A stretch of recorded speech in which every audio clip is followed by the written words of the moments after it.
Ядлын шалралт тэмцээний шүгийн 8 бас нэг маш сонирхолтой тоглолт болоод өнгөрлийн Английн шог Норвегийг нэмэлт цагт буулгаж авснаар бол Аргентин яг одоо миний бичлэг хийж байгаа үед бол яг явагдаж байгаа Аргентин Швейцарын хоцсонтой тоглохоор боллоо шүгэнд тоглохоор болсон. За Matchday recap presented by Social Pay.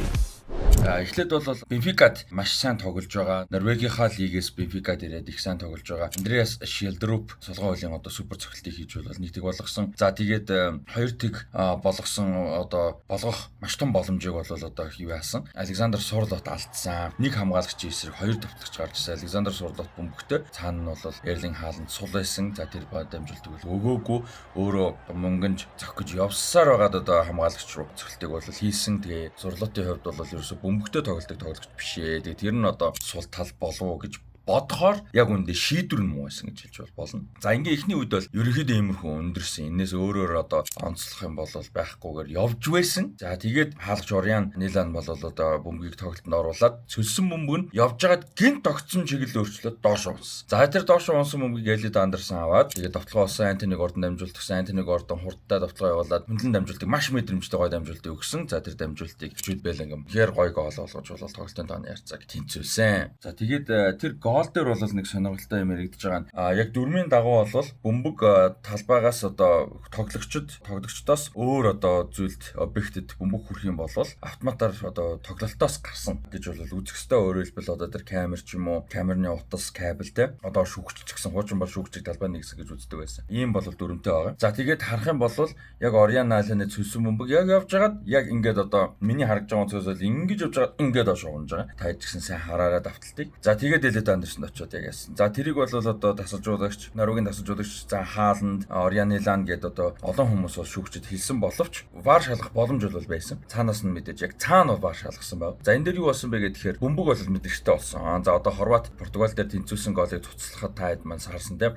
Матановичийн одоо үс хүрсэн гэж үзээд Гвардиолын голыг бол цуцлсан. Хэдийгээр бөмбөгийн чиглэл өөрчлөгдөөгүй ч гэсэн бас тэр нь бол FIFA-гийнхаа өөрөө дөрмийг зөрчсөн зүйл бол болж исэн. Тэрэн дээр юу ажиллаж байгаа нь харагдсан бэ гэхээр мэдрэгч ажиллаж байгаа нь харагдсан. Нөгөө талаас FIFA дөрмөө зөрчсөн буюу хүрсэн ч чиглэл өөрчлөгдөөгүй бол тухайн тоглогч хүрсэн гэж үзэхгүй гэдэг дөрмөө бол зөрчсөн. За саяны нөхцөлд бол бөмбөгний мэдрэгчээр юу гэж олон нийтэд ил болгосон FIFA бөмбөгний мэдрэгчин дээр бол хүрэлт мэдрэгдээгүй. Тэгээ одоо Ориан Айлан цөллөө. Тэгээ Элид Андерсонд бөмбөг хүрэх хоёрын хооронд тэр бөмбөгөн дээр бол ямар ч одоо хүрэлт бол мэдэгдээгүй байна гэдэг юм юг бол гаргасан. За тэр VAR орж ирэх шаардлага одоо орж ирэх боломжгүй ерөөдөө болгож байгаа үйлдэл гэсэн үг. За хэрвээ тэнцээ ингээ бөмбөгөн дээр мэдэрсэн бол VAR орж ирж одоо Клемент Тупан шүүгчд бол зөвлөгөө өгөх, тэ шалгаач гэдэг юм зөвлөгөө өгөх боломжтой байх. За гэхдээ Португалийн дагуу нөгөөдг нь одоо бөмбөгнийх нь мэдрэгч ямар ч одоо зүйл мэдрээгүй учраас VAR интервен буюу дундуур нь шүүгчийн ордоор орж ирэх гэсэн утгатай тэгж таслах шаардлагагүй боломжгүй болсон. За гэхдээ хамгийн гол нь харахаар улаан цан чиглэлээ өөрчилсөн ийм нэг сонирхолтой зүйл болсон. Өмнө нь хөлбөмбөг үзэж байхад ийм бол болж ирснийг ерөөсөө санахгүй байна. Энэ дээр бол одоо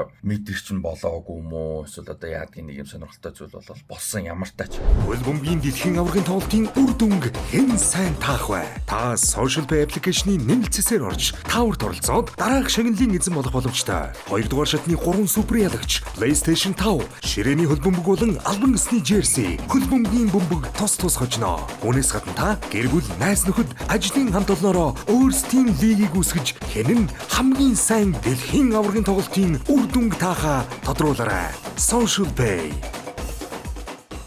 Тэгээд тоглолтын 1-р төгсгөл нэлээд хоёр талтай юмтай. Жуд Беллингем супер центр гол дээр бол тийм ээ. За 20-р эхлээд удаагүй байж байгаа 57 минутанд бол Хегем зүүн чиглэлийн амлж Хегем Бужигнан дундаас ингээ хаалгач руу бөмбөг яваад хаалгач байгаад гараад ирсэн бөмбөгийг бол гол оруулж 2-1 бол болгосон. За гэхдээ тэрийг бол одоо VAR шалгаад цуцалсан. За энэ дээр бол дөрөв талаас нь их асуудал бол байхгүй. Гэхдээ зүгээр та хэд энд сэтгэлээ болцоор. Энэ дээр ч нөгөө бид нар яадаг шүүгч үзмж гэдэг шиг л байх л да. Талбайн шүүгч бол тооцсон VAR шалгахаар болсон. Хааланд Элид Андерсныг бол одоо түлхэж унагсан гэж үзээд голыг бол цуцалсан. Түлхэх юм бол гарсан. Гэхдээ одоо ингэдэг штэ хөлбөмбөг дээр ингээд нөгөө спорт контакт байдаг контакт гэж нэг юм байдаг те 16 дотор. Тэгээд би тэг бол нилээн суллал шийдвэр болчуудаа гэж бодсон. Тэгээ бас нэг юм хэлээ. Би одоо Английн эсрэг мэсэг өрөөс ярьж байгаа юм биш ээ. Зүгээр л яг энэ тоглолтын дээр гарсан шийдэл янз бүр юмнуудыг л ярьж байгаа англи эсрэг мэсэгтэй ерөөсөө биш зүгээр л яг ингээд таарчлаа тийм английн талч шийдвэрүүд нь гараад таарчлаа шүү дээ. Rigged гэж ойлгож байгаа бол биш.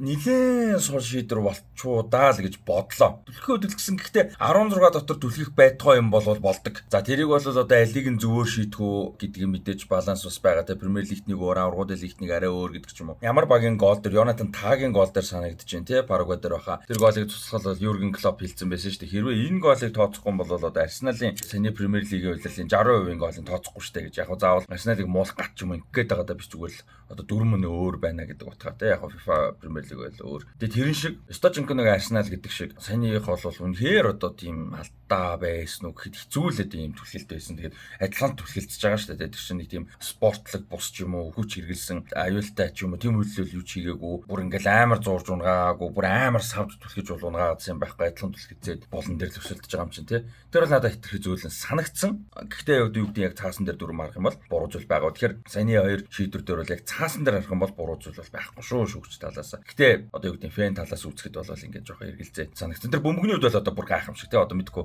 газрын татахуч эсвэл одоо гинт яасан юм уу эсвэл Matrix glitch гэдэг чинь Matrix-ийн тэрэн шиг юм болсон юм уу яасан мэдгүй.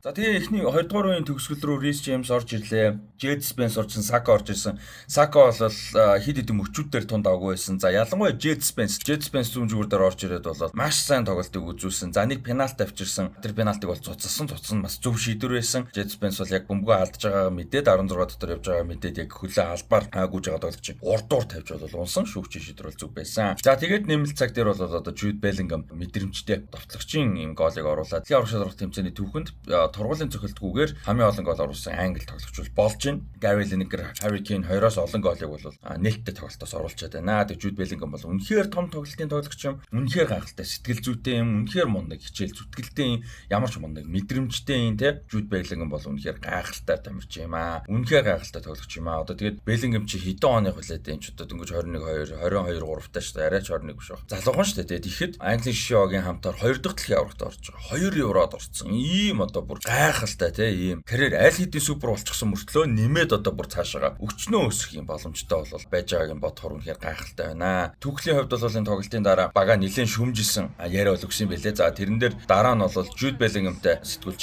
ярьж асуухад бол одоо тэр шүмжилтээр санал нийлэхгүй байна гэдгийг бол хэлсэн байлээ. Бид нар бол талбай дээр бүхний зориулсан тасалжуулагч маань магадгүй ийм нөхцөлд энэ топ хэмжээний одоо Антонио Нуса Хааланд сурлоод те Одегард Берг ийм хэмжээний тоглогчтой одоо ийм нөхцөлд гэдэг халуун гэдэг утгаар те тоглож үзээгүй байхаа гэж хэлээд те. Тэгээ бид нар бол одоо бүхний зориулсан бид нар бол одоо үр дүндээ бол ерөөхдөө сэтгэл ханамжтай байна гэсэн утгатай юм ярьсан бэ л дээ. Яг хөө зүгээр энийг нэг багийн хагарал гэж бодохгүй байна. Bellingham-ийн хувьд бол бас зөрөгтэй байна те тасалжуулагчийн одоо шууд зөрөх боломж зөрж одоо ярьж байна. Ер нь бол Bellingham Stojенко жоохон бахнаас 16-таагаас л лидер хандлагатай бол байдаг байсан. Тэрийг нь шүүмжлэхэд хэцүү те. Эдгээр жоохон мөртлөө одоо лидер хандлагатай байдаг талбай дээр өөрийнх нь гүйцэтгэл хичээл зүтгэл мундаг байгаа учраас тэрэнд нь одоо хүмүүс үгэнд нь ордог те. Борусsia Dortmund-д 16-7-ой 17-8-т байлуу да. Очингуудаа одоо Марко Ройсоос бусдын загнадаг байсан шүү дээ тоглолтын үеэр одоо тийм л хэмжээний мундаг өндөр шаардлагатай өндөр хэмжээний өндөр чадвартай өндөр гүйцэтгэлтэй хичээл зүтгэлтэй тоглогч байгаа ялтч үү. Jude Bellingham-ийн өмнөөс болон Jude Bellingham-ыг бодоод бол баярлж байна. Английн фанатуудад бол одоо үнэхээр гайхалтай юм супер одтой байгаад бол бас Английн фанатууд бол баяртай байгаа хаа Real Madrid-ийн ч гэсэн хувьд те. Норвегийн хувьд бол яг эцэстээ тэгээд болсонгүй нэмэлт цагийн 20 дугаар үедэр Хааландыг суулгадаг би жоохон гайхсан магадгүй ядарсан байх. Гэхдээ ядарсан Хааланд Юрген Странд Ларсен 100% одоо Юрген Странд Ларснаас 100%